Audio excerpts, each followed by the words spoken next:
welcoming National Party leader Chris Luxon today here as he shares New Zealand's aerospace policy. Super excited. Joining him, of course, is our space spokesperson Joseph Mooney.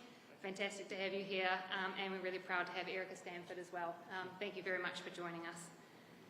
We'll kick today off with a few words from Rocket Lab's founder and CEO Peter Beck over here, and then after Peter's words we'll have remarks obviously from Chris Luxon and team. After the announcement, we're not going to launch straight into the media stand-up. I'm sure you've all been briefed on that, but just for awareness, we're going to have a little bit of mix and mingle time, and then we will in fact be having the media stand-up over by the entrance. If you are not sure where to go, find me. Around that time that we do the stand-up, we are going to be breaking into some smaller groups to do some tours of the factory. So my lovely colleagues, we've all got Rocket Lab jackets on, will be helping with that, so look for us. And just note that if you are planning to take a tour of the factory, we are a secure facility, so you won't be able to take cell phones, smartwatches or other devices through. Our friends in the media, you are allowed your cameras. So if you've got devices on you, leave those in your car or sign them in at reception. Last but not least, housekeeping. Exit is behind you, same way you came in, and we've got restrooms just there into the darkness in the corner. So without further ado, I'm going to welcome Peter Beck to the podium.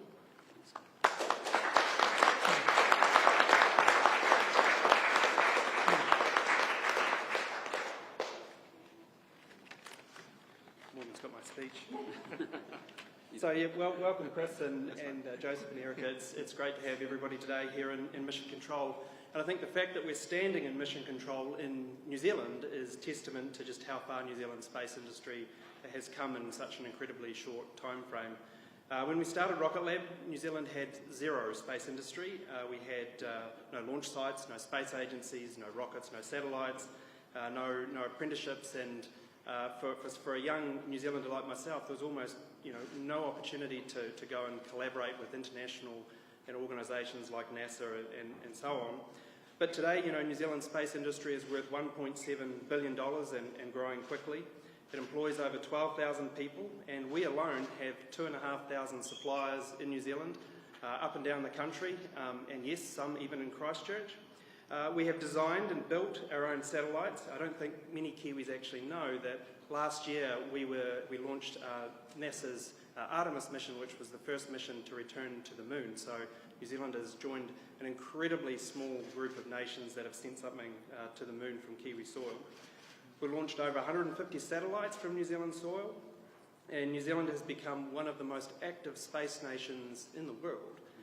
And in terms of countries, it kind of goes, America launches the most, China launches the second most, Russia launches the third most, Mahia launches the fourth most, Europe launches the fifth most, Japan launches the sixth most.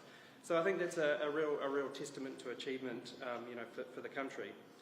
So I hope it's clear that this is not an industry promising to deliver on big opportunities at some distant point in the future. This is a booming high-tech industry delivering real opportunities, real jobs and real technology to New Zealand today. At Rocket Lab we have more than 1,700 people, a team comprising of engineers, technicians, physicists, innovators, and a bunch of incredibly highly skilled, highly paid jobs, which is, I think everybody agrees, if you want to be a high-tech nation in a first world country, that's where you need to be.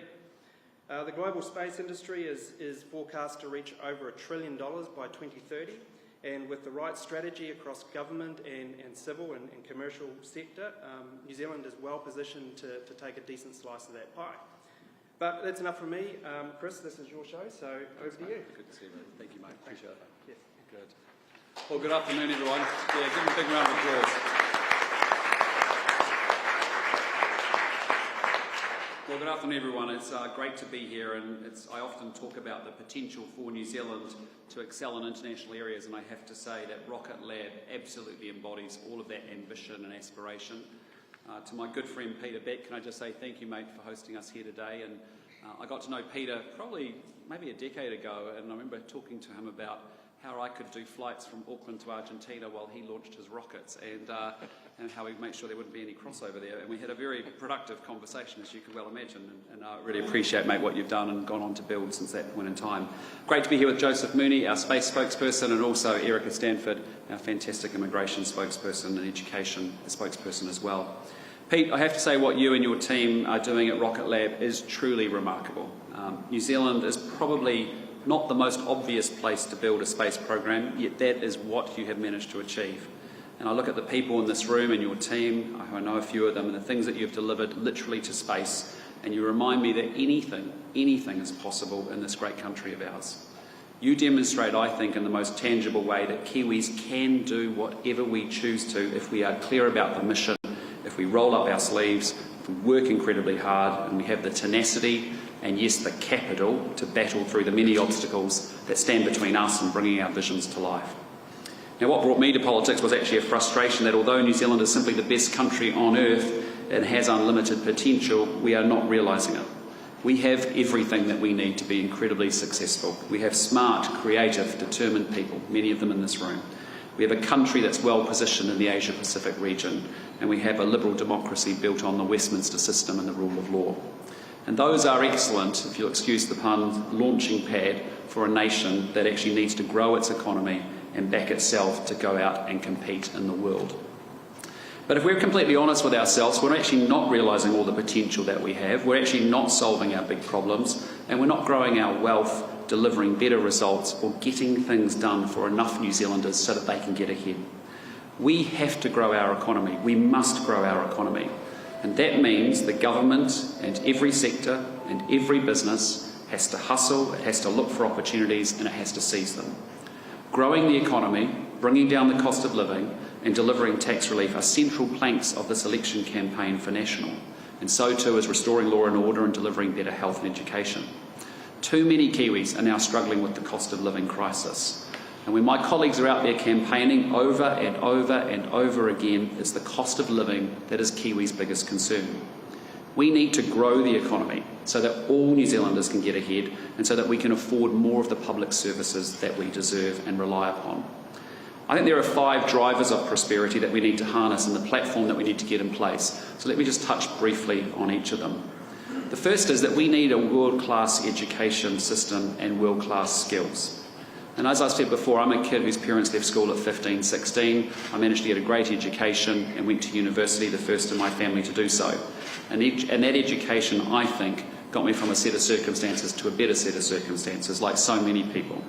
And I want that for every Kiwi child. But it's actually not happening. And it's not happening because 60,000 of our kids are chronically absent from school. Half of our kids now arrive at high school not at the standard where they should be in writing, science and maths. And where we were once in the top 10 countries in the OECD region, countries for reading, for maths, reading and science, we're now well out of the top 10. And in fact, we're 27th for maths now. So National's policy, which Erica has driven, is to teach the basics brilliantly at every school. And that means 1 hour of maths and 1 hour of reading and 1 hour of writing each and every day in our primary and intermediate schools. It's a well-defined annual curriculum, so teachers know what to teach, when and how, and importantly, we also have regular assessment. And yes, we will ban the cell phones in schools so we keep everyone focused on learning. We have to lift that educational performance for the sake of each individual child, and because not to do so represents a moral and a social and an economic disaster for New Zealand. Now, the second big driver of prosperity is modern, reliable infrastructure. And that will make our lives easier, businesses more productive, logistics more efficient, and ultimately make New Zealand more prosperous. I think we do infrastructure incredibly poorly in New Zealand, and we need to do it differently.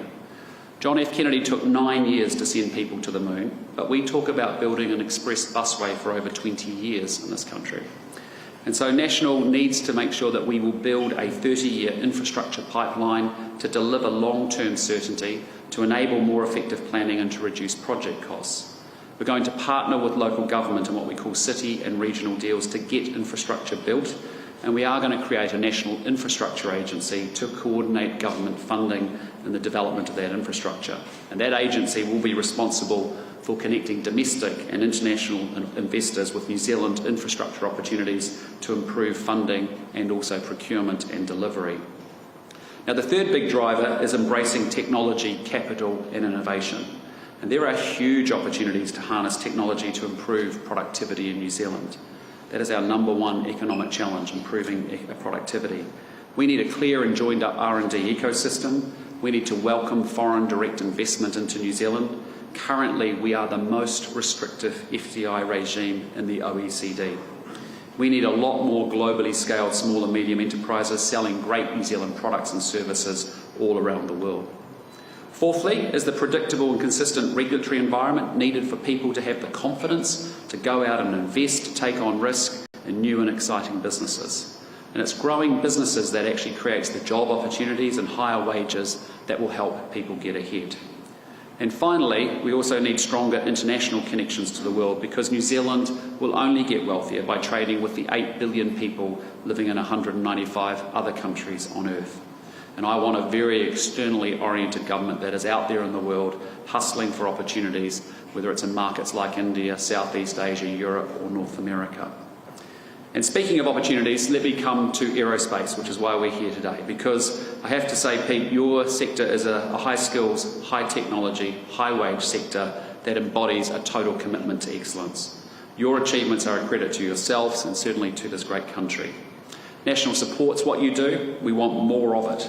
And New Zealand, when you think about it, has a very rich aerospace history. It goes all the way back to Richard Pearce in South Canterbury back in 1903 with that famous gorse bush. It's about Jean Batten, who made record-breaking solo flights around the world, including the first ever solo flight from England to New Zealand in 1936. Another Kiwi, Bill Pickering, ran the US Jet Propulsion Laboratory for the first 20 years of the US space program. And his legacy lives on in 2 voyages that are now in interstellar space and still talking to Earth after almost 50 years. And today, Peter Beck and others are setting new standards for excellence and achievement. And aerospace, I think, has the potential to inspire a whole new generation of Kiwi entrepreneurs. New Zealand's goal should be to build on that aviation heritage and our instinct for entrepreneurship, and to nurture New Zealand's next Richard Pearce and Jean Batten, and in time its next Peter Beck, although for now we'll concentrate on the current one. It's about fostering new talent. It requires building a world-class education system. We don't have it, but there's no reason for why we can't have it. And we need to remove the barriers to growth in aerospace, because I want New Zealand to be known around the world as a place that is easy to do business in, and aerospace, frankly, deserves nothing less.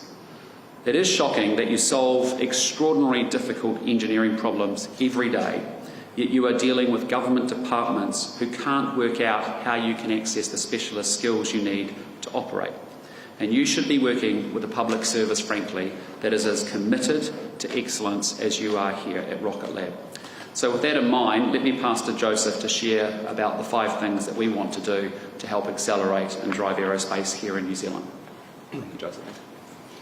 Thank you.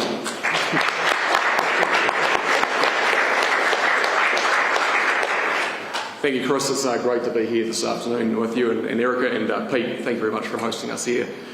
So, we will create New Zealand's first Minister for Space. This new ministerial portfolio is a signal of commitment to the aerospace industry, including space and advanced aviation. The Minister will be a voice for the sector at the highest levels of government. The Minister will be responsible for promoting New Zealand's space and advanced aviation sector, and to improve the performance of regulators. We will streamline rules to eliminate ministerial sign-offs for every launch, and will set key performance indicators for each regulator with independent monitoring. We want you getting timely, predictable and efficient decisions from regulators. Secondly, to inspire more interest in space in young students, we will establish the Prime Minister's Aerospace Prize. This will be an annual award to a top school student for aerospace or aerospace-related subjects, with the details to be established should National have the privilege of forming a government. We'll also boost STEM education by putting science back into the school curriculum, with minimum requirements for what schools must teach every year, with a long-term goal to equip all students for careers in science, engineering and aerospace. Thirdly, we will welcome to New Zealand the people you need to help your sector succeed. We know Rocket Lab and other aerospace companies have struggled to access specialist skills. So National will introduce priority processing for visas. This will be a fast-track option that guarantees processing in 2 weeks. expand the green list so that more aerospace roles have a pathway to residence, introduce an international graduates visa and a global growth tech visa to provide a new pathway to residency for people with highly specialised skills. We'll also establish 2 new dedicated space and aerospace testing zones in addition to the Te Whaki testing facility at Kaiterete near Christchurch. And fourthly, we'll improve government procurement of satellite data to deliver cost savings. And with that, back to you, Chris. Cool. Well, listen, can I just say to everyone, thank you again for being here today.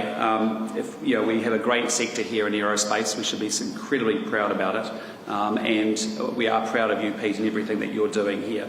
I want to make sure that we lead a government that actually unleashes more of New Zealand's incredible potential, and that's what's so exciting about being here today.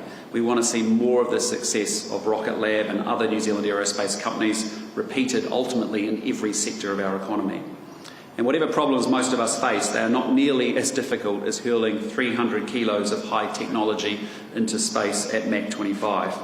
So in overcoming so much to succeed, you have done more than just put payloads into space. You actually have inspired New Zealanders.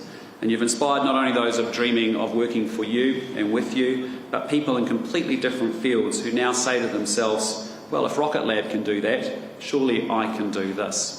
And I think that's what's so important. It's the inspiration. And I want to say thank you for your example, thank you for your perseverance and aspiration, and good luck with your ongoing endeavours. Thank you, everyone. Appreciate your time.